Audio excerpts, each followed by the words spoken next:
Red করা বিটটা দিয়ে দিলাম। বিটের মধ্যে 2 চামচ বেসন দিলাম।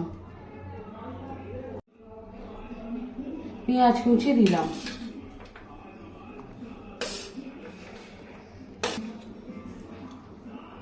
লঙ্কা কুচি দিলাম।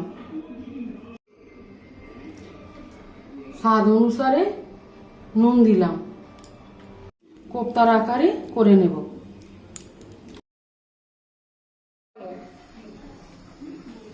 কড়াইতে সরষের তেল দিলাম। এবার কোপ্তাগুলো ভেজে নেব।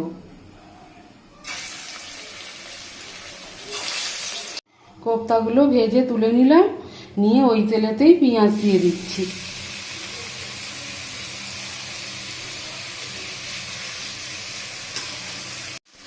আদা রসুনের পেস্টটা দিয়েছি। এবারে হলুদ দিচ্ছি। লঙ্কা গুঁড়ো দিলাম। একটু জিরে গুঁড়ো দিলাম। টমেটো কুচি দিলাম। এবারে লবণ দিলাম।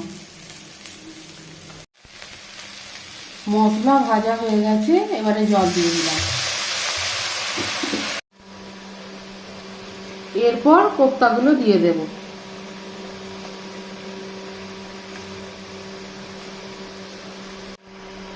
একটু ওপর থেকে ধনেপাতা ছড়িয়ে দিচ্ছি।